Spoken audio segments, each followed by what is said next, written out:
ज़रा एक सेकंड के लिए अपने हाथ देखिए। अब सच सच बताइए कि क्या इन उँगलियों में आज भी वो ताकत है जो कुछ साल पहले थी, या कभी सुबह ऐसी होती है कि उठते ही हाथ इतने भारी लगते हैं जैसे रात भर जान ही निकल गई हो। गिलास पकड़ने में अजीब सी कमज़ोरी, पैरों में झंझनाहट और कभी ऐसा सूनापन जैसे खून चल ही नहीं रहा। अक्सर लोग यही सबसे बड़ी गलती करते हैं। वो कहते हैं शायद थकन है, शायद नींद पूरी नहीं हुई, शायद उम्र का असर है। लेकिन हर बार शायद कहकर टाल देना कभी कभी बहुत महंगा पड़ सकता है, क्योंकि कुछ केसेस में ये मामूली थकन नहीं होती, ये आपके जिस्म का इमरजेंसी सिग्नल होता है, एक खामोश वार्निंग के अंदर वो सिस्टम कमज़ोर पड़ रहा है जो आपकी नसों, ताकत और दिमाग को चलाता है। और हैरानी की बात यह है, ये प्रॉब्लम अक्सर चीख मार कर आती नहीं, ना तेज़ दर्द, ना फ़ौरन गिर जाना, ना कोई ड्रामेटिक साइन, बस आहिस्ता आहिस्ता हाथों की पकड़ कम होती है, पैर भारी लगने लगते हैं, सीढ़ियाँ मुश्किल लगती हैं और इंसान सोचता रहता है कि बस वीकनेस है, लेकिन असल गेम यहीं से स्टार्ट होती है। कभी कभी इसके पीछे एक ऐसी कमी होती है जो चुपचाप नसों की कमज़ोरी का सबब बन सकती है। और सबसे ख़तरनाक बात, ज़्यादातर लोगों को तो पता ही नहीं चलता जब डैमेज ऑलरेडी बढ़ चुका होता है। सवाल ये है, क्या आप जो इग्नोर कर रहे हैं वो सिर्फ थकन है, या आपका जिस्म पहले ही हेल्प मांग रहा है? क्योंकि जिस चीज़ को बहुत से लोग सिर्फ एक विटामिन समझकर इग्नोर कर देते हैं, वो असल में आपके पूरे नर्वस सिस्टम का बुनियादी हिस्सा हो सकता है। वो विटामिन B12 है। नाम छोटा लगता है, लेकिन इसका काम इतना बड़ा है कि अगर ये आहिस्ता आहिस्ता कम होना शुरू हो जाए तो जिस्म के अंदर वो निज़ाम डिस्टर्ब होने लगता है जो दिमाग से सिग्नल लेकर हाथ से पैर तक पहुंचाता है। इसे सिंपल तरीके से समझिए, आपकी नसें बिजली की तारों की तरह हैं, और जैसे बिजली की तार पर प्रोटेक्टिव कोटिंग होती है, वैसे ही नर्व्स को भी एक प्रोटेक्टिव लेयर चाहिए होती है। और यही लोग सबसे बड़ी बात मिस कर देते हैं। जब विटामिन B12 की कमी बढ़ती है तो ये प्रोटेक्टिव सिस्टम कमज़ोर हो सकता है, सिग्नल्स निकालता तो है लेकिन हर जगह स्मूथली नहीं पहुंच पाता। और फिर शुरू होते हैं वो साइंस जिन्हें लोग अक्सर नॉर्मल समझकर टाल देते हैं। हाथों का सुन होना, पैरों में सुइयां चुभना जैसी फीलिंग, कभी बर्निंग, कभी बैलेंस वीक, और इंसान सोचता है ये क्या अजीब सी फीलिंग है, लेकिन असल में ये जिस्म की वो खामोश लैंग्वेज हो सकती है जो वार्निंग दे रही हो। और बात सिर्फ सुनपन तक नहीं रुकती। जब सिस्टम को प्रॉपर सपोर्ट ना मिले तो आहिस्ता आहिस्ता वीकनेस का दायरा बढ़ने लगता है। ग्रिप वीक, चलना स्लो, रिएक्शन धीमा, और फिर इंसान कंफ्यूज हो जाता है, मैं इतना थक क्यों रहा हूँ? क्योंकि कभी कभी प्रॉब्लम सिर्फ एनर्जी की नहीं होती, प्रॉब्लम सिग्नल सिस्टम की होती है। और जब सिग्नल वीक पड़ने लगें तो बॉडी का रिस्पॉन्स भी आहिस्ता आहिस्ता बदलने लगता है। और यही वो पॉइंट है जो ज़्यादातर लोग देर से समझते हैं। लेकिन रुक जाइए, विटामिन B12 की कमी सिर्फ नसों तक महदूद नहीं रहती, क्योंकि ये कमी आपकी ताकत, आपके खून और हत्ता के आपके दिमाग पर भी असर डाल सकती है। सोचिए, आप दिन भर थके रहते हैं, सुबह उठकर भी फ्रेश फील नहीं होता, चेहरा पहले जैसा रोशन नहीं रहता, सीढ़ियाँ चढ़ते ही सांस भारी हो जाती है। अक्सर लोग कहते हैं शायद आयरन की कमी है, शायद नींद पूरी नहीं हुई, लेकिन कुछ लोगों में पिक्चर उससे ज़्यादा गहरी होती है। आपके जिस्म को हर लम्हा ऑक्सीजन चाहिए होती है, और ऑक्सीजन को पूरे जिस्म तक पहुँचाने के लिए खून का सिस्टम स्ट्रॉन्ग होना बहुत ज़रूरी होता है। विटामिन B12 अंडों, कलेजी, रेड मीट, मछली, पनीर और दूध में भरपूर मिकदार में पाया जाता है। अब सोचिए, अगर ये सिस्टम धीरे धीरे वीक पड़ने लगे तो फिर इंसान को वही महसूस होता है जो बहुत से लोग रोज़ महसूस करते हैं, बॉडी भारी, एनर्जी लो और बिना वजह की थकन, जैसे सिस्टम चल रहा तो है लेकिन फुल पावर पर नहीं है। और अब सबसे अंडररेटेड साइन, ब्रेन फॉग।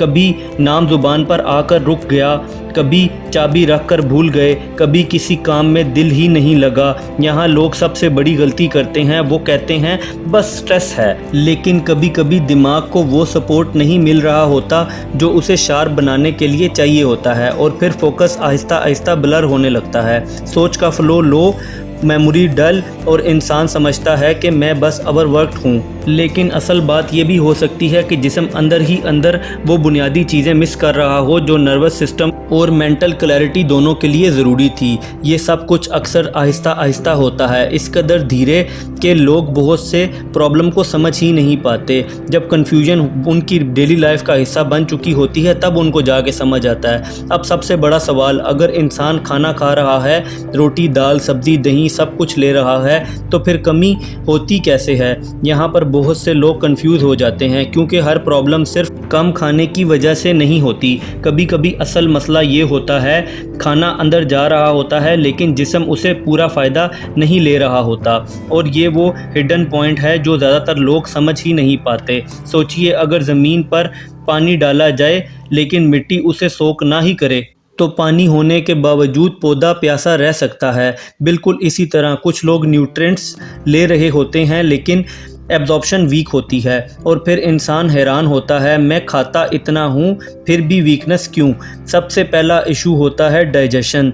अगर पेट अक्सर फूला रहता है, गैस बनती है, हाजमा कमज़ोर है, तो सिर्फ क्वांटिटी मैटर नहीं करती, क्योंकि सिस्टम सपोर्ट देना कम कर देता है। दूसरी बड़ी गलती, रोज़ रोज़ एसिडिटी या एंटी एसिड मेडिसिन पर डिपेंड रहना। टेम्परेरी रिलीफ मिल सकता है लेकिन कुछ केसेस में ये नेचुरल डाइजेस्टिव बैलेंस को डिस्टर्ब कर सकता है, और जब डाइजेस्टिव प्रोसेस वीक हो तो इम्पॉर्टेंट न्यूट्रिएंट्स का यूटिलाइजेशन भी इफ़ेक्ट हो सकता है। और यहाँ लोग सबसे बड़ी मिसअंडरस्टैंडिंग रखते हैं, वो समझते हैं कि मैं खा रहा हूँ मतलब सब ठीक है, लेकिन ताकत इंटेक से नहीं यूटिलाइजेशन से आती है। तीसरी वजह लाइफस्टाइल, जंक फूड, प्रोसेस चीज़ें और बेवजह मेडिसन, ये सब आहिस्ता आहिस्ता उस इंटरनल इन्वायरमेंट को डिस्टर्ब कर सकते हैं जहाँ से असल फ़ायदा मिलता है। और फिर आहिस्ता आहिस्ता खाना पेट में होता है लेकिन जिस्म उतनी एफिशिएंसी से यूज़ नहीं कर पाता, और जब ये साइकिल लंबी चल जाए तो इंसान को लगता है वीकनेस नॉर्मल है, हालांकि नॉर्मल अक्सर होता ही नहीं। अगर आप रोज़ कुछ ऐसा कर रहे हों जो B12 को बॉडी तक पहुंचने ही ना दे रहा, तो फिर सिर्फ अच्छा खाना भी कितना काम करेगा? यहाँ पर ज़्यादा लोग कंफ्यूज हो जाते हैं। मैं दही भी खाता हूँ, सब्ज़ी भी, कभी अंडे भी, फिर भी फ़र्क नहीं है। जवाब सिंपल है, मसला सिर्फ खाने का नहीं, एब्जॉर्प्शन का है। कई दफ़ा बॉडी को सपोर्ट देने के लिए बहुत महंगी चीज़ों की ज़रूरत नहीं होती, बस सही कम्बिनेशन की होती है। और इसीलिए अब बात करते हैं उन सिंपल B12 सपोर्ट बाउल की जो पेट को सपोर्ट करता है, डाइजेशन को बेहतर बनाता है और बॉडी को वो इन्वायरमेंट देता है जहां न्यूट्रिशन ज़्यादा बेहतर तरीके से यूज़ हो सकें। सबसे पहले एक कटोरी सादी ताज़ा दही, लेकिन सिर्फ टेस्ट के लिए नहीं, दही के अंदर प्रोबायोटिक्स होते हैं। यहाँ वो हेल्पफुल बैक्टीरिया जो पेट के निज़ाम को सपोर्ट करते हैं, और अगर पेट का सिस्टम बेटर हो तो न्यूट्रिएंट्स हैंडलिंग भी बेहतर हो सकती है। यानी पहला स्टेप फैक्ट्री को ठीक करना है। अब इसमें ऐड कीजिए 2 चम्मच भुने चने। यहाँ बहुत से लोग अंडर एस्टिमेट करते हैं, चने सिर्फ स्नैक नहीं, इनमें फाइबर और प्रोटीन होता है जो डाइजेशन रिदम को सपोर्ट करता है, और जब डाइजेशन स्लो से स्टेबल होता है तो बॉडी न्यूट्रिएंट्स के साथ बेहतर डील करती है। और यही वो पॉइंट है जो ज़्यादा लोग समझते ही नहीं। कई दफ़ा ताकत सीधा खाने से नहीं आती, बल्कि उस सिस्टम से आती है जो उस खाने को प्रोसेस करता है। अब तीसरी चीज़, 4 या 5 मुनक्के या किशमिश, ये सिर्फ मीठा टेस्ट नहीं देते बल्कि आयरन सपोर्ट भी प्रोवाइड करते हैं, और जो एनर्जी सिस्टम के लिए भी इम्पॉर्टेंट होते हैं। अगर बॉडी ऑलरेडी थकन फील कर रही हो तो सपोर्ट हर जगह से चाहिए होती है। और फिर आती है वो छोटी सी चीज़ जो साइज़ में छोटी होती है लेकिन रोल में पावरफुल होती है, भुना हुआ ज़ीरा। क्योंकि कई लोगों के लिए असल गेम डाइजेशन एक्टिवेशन होती है, और कभी कभी जो चीज़ मामूली लगती है वो सिस्टम को पुश देने में मदद करती है। लेकिन रुकिए, सिर्फ बाउल बनाना ही काफ़ी नहीं, एक रोज़मर्रा ऐसी गलती भी होती है जो ये सब एफर्ट को कमज़ोर कर सकती है, और ज़्यादातर लोग यही गलती रोज़ाना करते हैं। अगर आप एक तरफ बॉडी को सपोर्ट देने की कोशिश कर रहे हों लेकिन दूसरी तरफ रोज़ ऐसी आदत को रिपीट कर रहे हों जो न्यूट्रिशन के सिस्टम को डिस्टर्ब करती है, तो फिर फ़र्क स्लो क्यों ना हो? यहीं पर फिर वही गलती सामने आती है जो लोग बहुत से घरों में नॉर्मली करते हैं।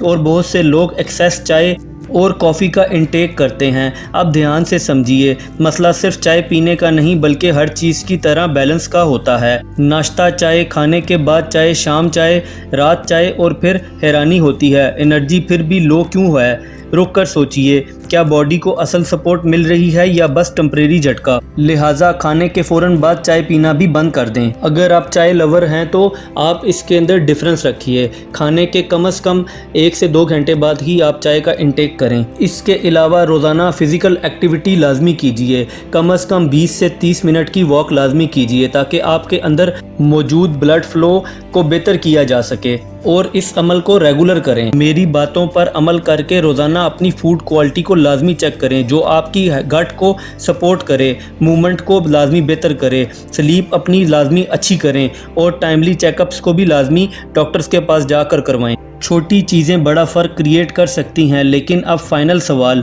आज के बाद क्या आप अपने आप को इग्नोर करेंगे या बॉडी को समझने की कोशिश करेंगे और इस बातों पर अमल करेंगे। लिहाजा विटामिन B12 का रोल हमारी ज़िंदगी के अंदर बहुत ज़्यादा है, इसको लाजमी अपनी खुराक में लाजमी शामिल करें। ये आपको मुख्तलिफ बीमारियों से बचने में भी हेल्प करेगा। वीडियो पसंद आई हो तो वीडियो को लाजमी लाइक करें, चैनल को भी फॉलो कर लें।